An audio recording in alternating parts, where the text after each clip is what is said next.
আসসালামু আলাইকুম রহমতুল্লাহি ওবরকাতুহু। সম্মানিত দর্শক, আমাদের ২৪-এর যে গণ অভ্যুত্থান,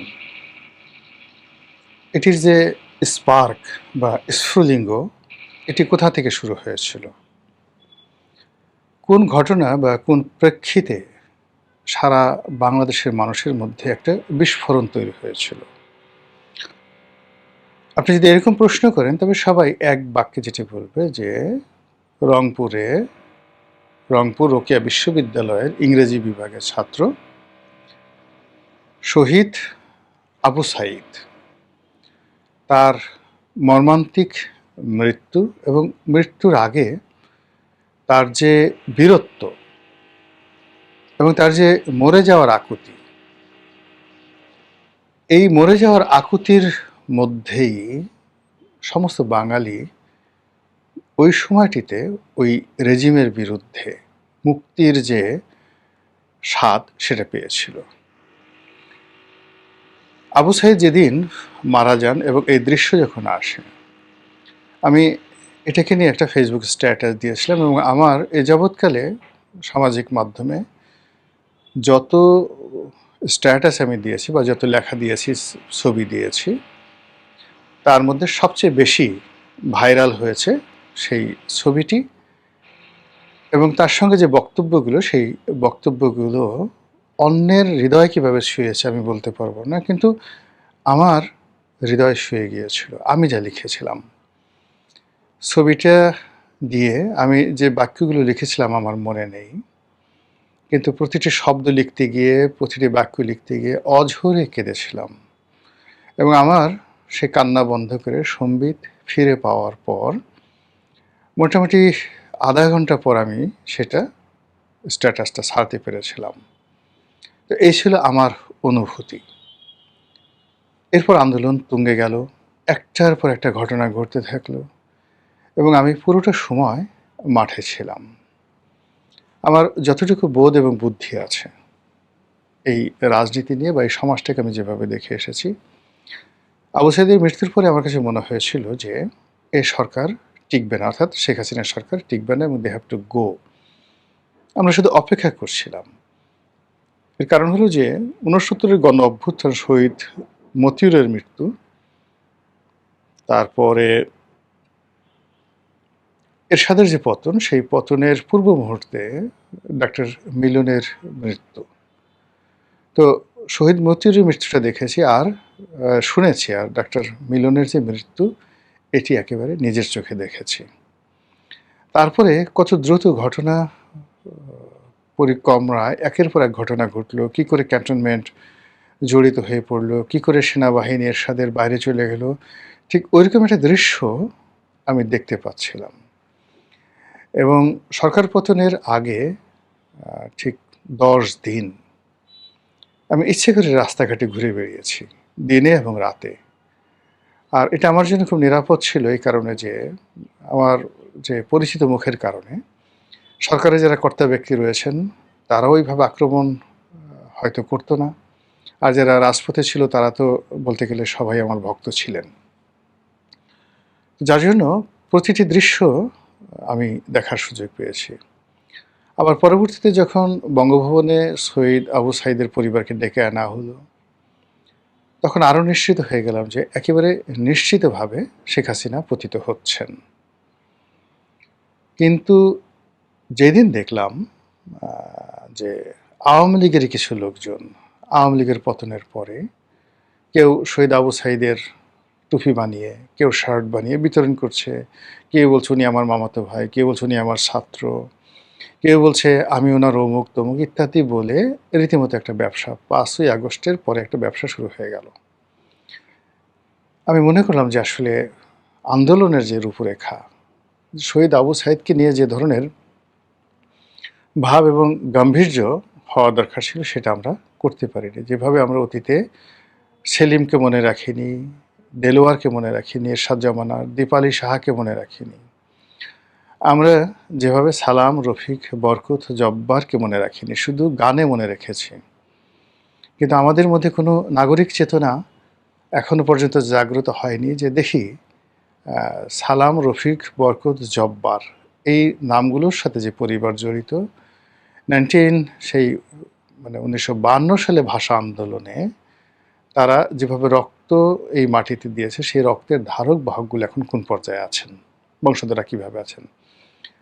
তো যে মাটি কখনো কৃতজ্ঞতা প্রকাশ করতে পারে না জাতীয় বীরদের প্রতি, সে মাটিতে বীর পয়দা হয় না। এনিওয়ে, একজন শহীদ আবু সাঈদ পাওয়ার জন্য আমাদেরকে সেই 1990 থেকে একেবারে 2024 পর্যন্ত 34 বছর আমাদেরকে অপেক্ষা করতে হয়েছে। এটা হলো রিয়েলিটি। আবার কোন 34 বছর পরে এরকম আরেকজন আবু সাঈদ এভাবে বুক চিতিয়ে দাঁড়াবে জাতির জন্য, এটা আমরা জানি না। তো সেই আবু সাঈদকে আমরা আসলে কেউ ওন করতে পারিনি।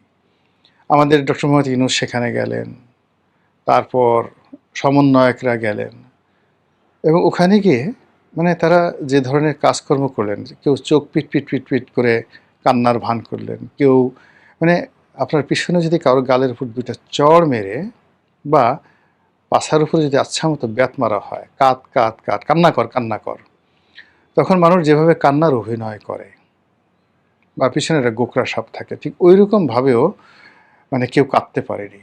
এর কারণ হলো শহীদ আবু সাঈদের যে রক্ত, তার যে আত্মত্যাগ, এটা সাধারণ মানুষকে, যাকে বলা হয়, উদ্বেলিত করেছিল। কিন্তু কোনো অবস্থাতেই আন্দোলনের যারা সুবিধাভোগী, যারা মাখন পার্টি, যারা যাকে বলা হয় সেই মধু খাওয়া মৌমাছি, তাদের হৃদয়ে কখনো শহীদ আবু সাঈদ ঢুকতেও পারেননি, আর ঢুকবেনও না।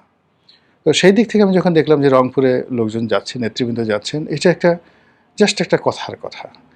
আবার জামাতের লোকে সেখানে যাচ্ছেন, তাদেরও একই অবস্থা। কোনো জামাত, ডক্টর মোহাম্মদ ইউনূস কিংবা জনাব তারেক রহমান সাহেব, বর্তমান সরকার, এই যে একটা শহীদের আত্মত্যাগ, তাকে ওন করা, এই বিষয়গুলোর জন্য যেটা হৃদয় দরকার, যে একটা ভালোবাসা দরকার, যেটা অনুভূতি দরকার, সেই জিনিসগুলো শহীদ আবু সাঈদের মৃত্যুর পরে তার পরিবারও দেখেনি, আমরাও দেখিনি।